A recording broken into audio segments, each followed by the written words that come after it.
Welcome to favourite YouTube channel Amit Sharma PSR। और आज मेरे साथ है सीए अपूर्वा अग्रवाल, जिन्होंने अभी मई 23 में सीए का एग्जाम क्लियर किया है और ये मेंबर बनी है chartered accountant institute of India की।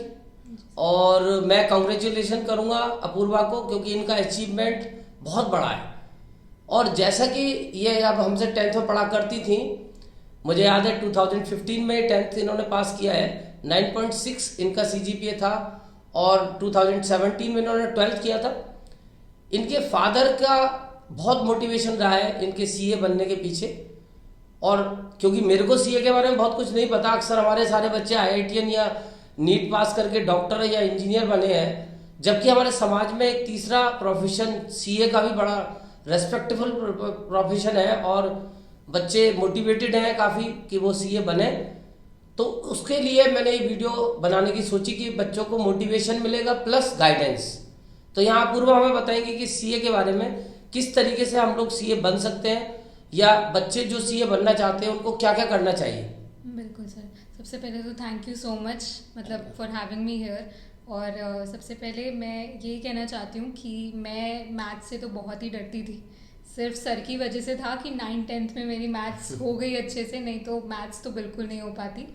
बट हाँ ठीक है, उसके बाद 12th के बाद ठीक है होता गया। पापा का हमेशा से था कि सीए करना है, तो वो धीरे धीरे होते होते मतलब पापा का मोटिवेशन ही ज़्यादा था। बिल्कुल, सबसे ज़्यादा मैं कहूँगी पापा का था। फिर आपकी फैमिली सपोर्ट होता है डेफिनेटली, फिर टीचर्स होते हैं। सर थे मेरे साथ 9th-10th में और हमेशा आगे, लेकिन उसके बाद मेरी एक मैम भी थी जो मेरे स्कूल के टीचर थे, तो उनका भी बहुत सपोर्ट रहा है। फिर अगर मैं सीए करिकुलम की बात करूँ अगर, तो 2 तरीके से आप सीए में एंटर कर सकते हो, 12th के बाद ही, एंड सेकेंड वे होता है ग्रेजुएशन के बाद। तो बेसिकली सीए में 3 लेवल्स होते हैं। First is CA foundation, the second one is CA intermediate और थर्ड है सीए फाइनल की। तो अब अगर आप 12th के बाद ही सीए कर रहे हैं तो आपको सीए फाउंडेशन देना पड़ेगा। उसके बाद आप क्लियर करते करते सेकेंड लेवल, उसका जो सिलेबस होता है वो 12th बेस। हाँ, बेस उसका सीए फाउंडेशन का बेस आपका 12th रहेगा। कुछ नए सब्जेक्ट्स उसमें इंट्रोड्यूस होते हैं, जैसे कुछ इंग्लिश का होगा, कुछ लॉ का होता है और एप्टीट्यूड भी थोड़ा बहुत उसमें आता है, तो वो सब चीज़ें रहती हैं। उसके बाद जब आप वो क्लियर कर लेंगे तो 8-9 मंथ्स, आई थिंक 9 मंथ्स के बाद आप एलिजिबल होते हो सेकेंड लेवल देने के लिए, which is CA intermediate. CA intermediate में फिर आपके कोर सब्जेक्ट्स एंटर करते हैं सीए के, तो उसमें आपकी ऑडिटिंग आएगी, फिर टैक्सेशन आता है, फिर उसमें भी GST रहेगा, इनकम टैक्स रहेगा, अकाउंट्स रहता है उसमें, ये सारे आपके कोर सब्जेक्ट्स रहते हैं। उसके बाद जब आप इंटर क्लियर करेंगे, इंटर में भी आई वुड से 8 पेपर्स होते हैं। तो 8 पेपर्स आपके 2 ग्रुप्स में डिवाइडेड हैं, ग्रुप 1, ग्रुप 2। ग्रुप 1 में 4 पेपर्स रहेंगे, ग्रुप 2 में 4 पेपर्स रहेंगे। तो आप चाहे तो दोनों ग्रुप्स एक साथ दीजिए, चाहे आप एक एक ग्रुप करके अलग अलग दीजिए। उसके कोई बाद टाइम लिमिट नहीं होती? नहीं, नंबर ऑफ अटेम्प्ट्स पे आपका कोई रेस्ट्रिक्शन नहीं है, आप जितनी बार चाहें आप रिपीट दे सकते हैं। तो वो यहाँ पे सबसे अच्छी चीज़ होती है। और सेकेंडली कोई रिजर्वेशन नहीं है। अच्छा। सो हाँ, कोई रिजर्वेशन नहीं है यहाँ पे, जो है आपके नंबर्स के बेसिस पे, कट ऑफ के बेसिस पे वो डिपेंड करता है। उसके बाद आप इंटर क्लियर करेंगे, फिर 3 साल की सर आर्टिकलशिप होती है, जिससे बेसिकली हम ट्रेनिंग कहते हैं। तो वो आपको किसी भी सीए मेंबर के अंडर कंप्लीट करनी पड़ेगी। सीए जब आप आर्टिकलशिप अपनी कंप्लीट करेंगे तो मतलब बेसिकली जैसे ही आपका 2.5 साल कंप्लीट होगा, उसके बाद आप एलिजिबल होते हैं नेक्स्ट अटेम्प्ट में पेपर लिखने के लिए सीए फाइनल के। सीए फाइनल में भी 8 पेपर्स होते हैं, अगेन 4 पेपर में डिवाइडेड होता है। ग्रुप 1 रहेगा, हाँ ग्रुप 2 रहेगा, उसमें भी कोर सब्जेक्ट्स आ जाते हैं आपके, वही वाले ऑडिटिंग रहेगा आपका, अकाउंट्स रहेगा, फिर कॉस्टिंग एक सब्जेक्ट रहता है, एक सब्जेक्ट रहेगा आपका शेयर मार्केट से related, which is strategical financial management, फिर इनडायरेक्ट टैक्सेस रहता है और direct taxes, that is income tax रहेगा आपका और GST रहेगा। ऐसे ऐसे करके पूरा करिकुलम होता है सीए का। तो उसके लिए भी कोई टाइम लिमिट नहीं कि आप कितने समय में वो दोनों ग्रुप के पेपर्स क्लियर करेंगे? आप कभी भी अनलिमिटेड दे सकते हैं? हाँ, उसको आप अनलिमिटेड देंगे, बस आप सीए इंटरमीडिएट क्लियर कीजिए, फिर आप सीए फाइनल पे जाएंगे। और अब तो शायद नेक्स्ट ईयर से ही सिलेबस थोड़ा सा चेंज हुआ है, करिकुलम थोड़ा चेंज हुआ है। तो पहले जो 8 पेपर होते थे, अब 6 पेपर रह जाएंगे। अच्छा। हाँ, तो अब हर ग्रुप में 3-3 पेपर रह जाएंगे नेक्स्ट ईयर से। चलो, ये तो अच्छा हो गया। बहुत अच्छा हुआ, बहुत पर अच्छा हुआ ये। तुम्हारे साथ में वो दिक्कत रही कि वहाँ पे तुम्हें ज़्यादा करना पड़ा। हाँ। अच्छा, इसमें मैं पूर्वा एक चीज़ पूछना चाह रहा था कि जैसे सपोज बच्चे ने 12th के बाद सीए स्टार्ट किया, तो अब वो किसी कॉलेज में या किसी टीचर के गाइडेंस में तो गया नहीं। जैसे और हमारे IITian वगैरह होते हैं या जो नीट की तैयारी करते हैं, वो लोग 12th करने के बाद में उनके पास कोई मान लो सोर्स नहीं है तो वो कोचिंग वगैरह की हेल्प लेते हैं। जी। तो ऐसा इसमें भी करना पड़ेगा, क्योंकि इसमें तो कई नए सब्जेक्ट आ गए जो तुमने 12th में पढ़े ही नहीं होंगे। बिल्कुल बिल्कुल। तो उसके लिए फिर गाइडेंस। सर बेसिकली उसमें क्या रहेगा आपका, जैसे मैंने भी सारी मेरी जितनी भी कोचिंग्स थी मैंने दिल्ली लक्ष्मी नगर से कंप्लीट करी। तो हर बार मेरे हर लेवल के लिए मैंने बाहर से जाके कोचिंग्स ली हैं लक्ष्मी नगर में।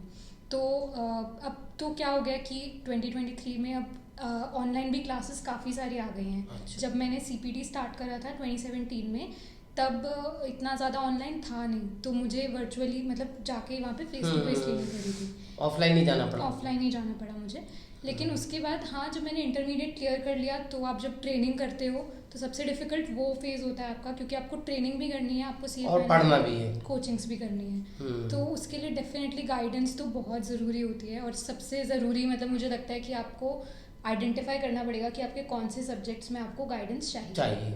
जो कुछ नए सब्जेक्ट इंट्रोड्यूस होते हैं उनमें ज़्यादा चाहिए, जैसे GST वगैरह ये सब जो बिल्कुल जो आपके कोर है ही नहीं, तो बहुत ज़्यादा पढ़ना पड़ेगा उनको।